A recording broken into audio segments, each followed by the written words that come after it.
نبی کریم علیہ السلام نماز پڑھا رہے تھے، ظہر کی نماز تھی یا عصر کی نماز تھی، صحیح مسلم میں موجود ہے۔ حضرت ابو ہریرہ فرماتے ہیں نماز پڑھاتے پڑھاتے نبی پاک نے قدم آگے کیا، نماز پڑھاتے پڑھاتے قدم آگے کیا اور یوں ہاتھ اٹھایا پھر واپس کر لیا۔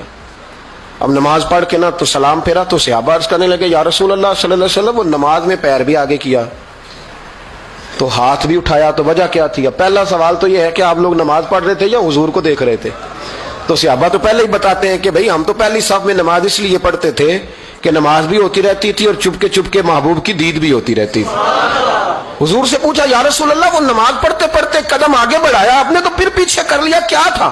اور ہاتھ اٹھایا تو پھر آپ نے نیچے کر لیا۔ تو نبی کریم فرمانے لگے نماز پڑھاتے پڑھاتے جب میں نے کہا نا سمی اللہ لمن حمیدہ، اچانک میری نظر اٹھی تو جنت میں چلی گئی، نظر اٹھی تو جنت میں، تیرے لیے 2-4 قدم عرش بری ہے۔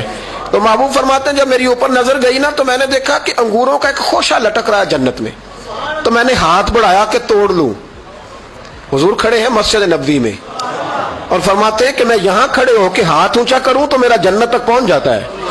فرمایا میرا ارادہ ہوا کہ وہ خوشہ جنت کا توڑ لوں، اور ذرا میں نے پیر آگے بڑھایا ہی تھا تو میرے دل میں خیال آیا کہ جنت راز ہے تو راز ہی رہنی چاہیے، یہ راز کھول گیا تو مزہ نہیں آئے گا، تو میں نے پھر وہ ہاتھ واپس کر لیا۔ صحابہ کہتے ہیں جب نبی کریم نے یہ بیان کیا تو ہمارے چہرے نے تجسس سے کھیل اٹھے، تجسس سے ہم کوئی بات اور بھی سننا چاہتے تھے۔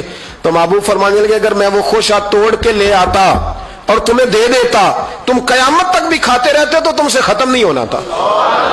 یہ صحیح مسلم کی حدیث ہے۔ او بھائی میرے رسول کریم کے واقعہ معراج پہ شکوہ کرنا، کہنا سمجھ میں نہیں آتی کیسے گئے تھے، تو جو چاہے تو ہر شب ہو مثال شب اسرا، اس لیے کہ تیرے لیے 2-4 قدم